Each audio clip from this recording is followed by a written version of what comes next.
ana Dorina amuneti here kuti tukazvinyadzi nekuti titiri mahure.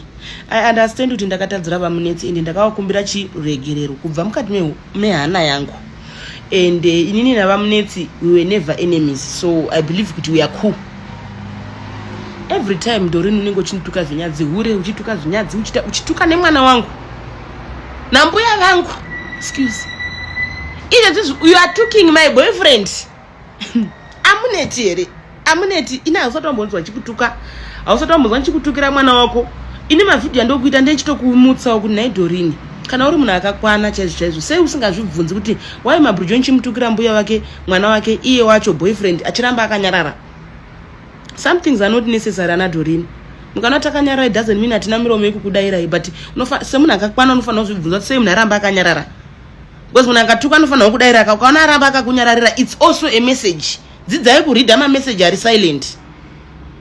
Hey, vakomana varume vese vanolingana nawo vakomana twebrongo twanolingana natwo. Hey, watu unenge uchidaurara natwo. Tell me one man waunoziya Dorina anoita zvebrongo wandolinga naye nini? I will pay your rent Dorina. If you name one guy anoita zvebrongo wandolinga naye inini. If you see me with a man on internet, I'm making money. Atisi kuita zvekulazana. I'm making money Dorina. You must understand that.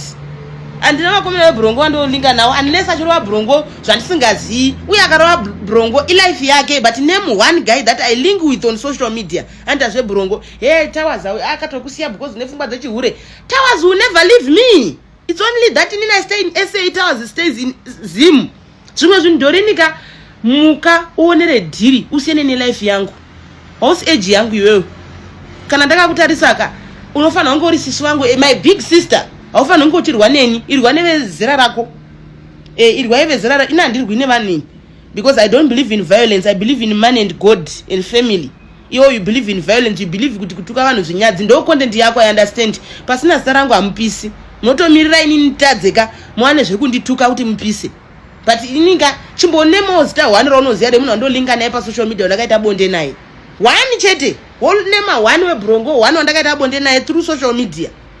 Yo, munobva maita kunge ndimi makagadzira life yangu. Every time undituka zvibvunzo sei ndisingakudairi, sei ndisingakutuki back sevideo rineri. Handisi kukuinsauta, but I know kuti nepfungwa dzako iwe uchafunga kuti wainsautiwa. But problem inenge iripo ndeyekuti haunyatsi kurizina zvinhu. Tora dhiri uritarise kuti why ndisingakudairi. Kusatokudaira ikoko kutokudaira neimwe nzira. Sena nelife yangu Dorina. Kumbaindisiya chaiko ra video rechi 37 malive nemalive unoita uchingotuka mabridge hauneti here. Unoda monetization nezita rangu. Chisi yako kutuka mwana wangu zvinyadzi, siya kutuka mbuya wangu zvinyadzi, siya boyfriend yangu zvinyadzi, chituka inini because inini handini pane mari yako. Tuka inini. Isusu chaivo tiri kuno kuSouth Africa tiri paground. Hamusi kumbotoona tichiposta zvisina basa zvese zviri kuita ana Bruno izvi. Naye Bruno. Nawo hakuna madhambosi wakakwana. Ukamboona madhambosi vachita basa rekuanalyze. She is not an analyzer. Ukamboona vachita nyaya dzevanhu. Makadzi tinomuda sha Bruno iwa usiku uno kuSouth Africa. Makutoita content nevanhu vari kuno vachona ndisina mbona content creator iri muSouth Africa ichiposta zviri kuitika kuno kusezva muri kuita izvi. Siyanai namakadzi vamwe isusu tichiri kuno. Vamwe vanhu vachiri kuno protector vamwe vachiri kuno kuSouth kuJoburg kwachona. Unogoda kushungurira makadzi ndiye akatunetsana naye umamire kamuchacha wako asina kupindura wamuti happy birthday. Wakakwana here imbwa iyi. Unosenda imbo kufarira banda kuti unota una ukwana. Ko kumboita sana mukoma mo boys vari kungobatsira chinyararire. Nyarare kuti nyangadza muchitsvaga content panayo. Maishumba muranda wa Mwari mamukasei. Munhu wana anomira nemurume wake. Hamuoni kuti maakuita zviri pesenare. Kana mongoramba mongoti makadzi show yemusi wa 31 moita muchitukirira muchiti eslika. Hamuoni kuti zvava pesenare naye munhu waMwari. Inda akushotwa nemaposti enyu taura chokwadi pamberi paMwari. Chinjaiwo kaningi mapostira munoita naye mama yekera. Hamuoni kuti azviti. Itai kuti vanhu vaunite but musaita muchiruma muchifuridzira. Postai maposta ari direct anonzwisisika. Muri kutukirira kaimi ende pane munhu wamuri kutonanga neningi nemawedzi enyu mamwe amunoisa pekupesira ndaona posti yenyu. Maishumba isi tonakirwa nembi tichiona muchidada nemombe dzeningi dzemurume wenyu. tonakirwa nemi muchidada nemba yemurume wenyu. Kwete zvekuti iye makadzi wakambokutadzirai chiko. Nai Maishumba, makambotadzirwa chiina makadzi?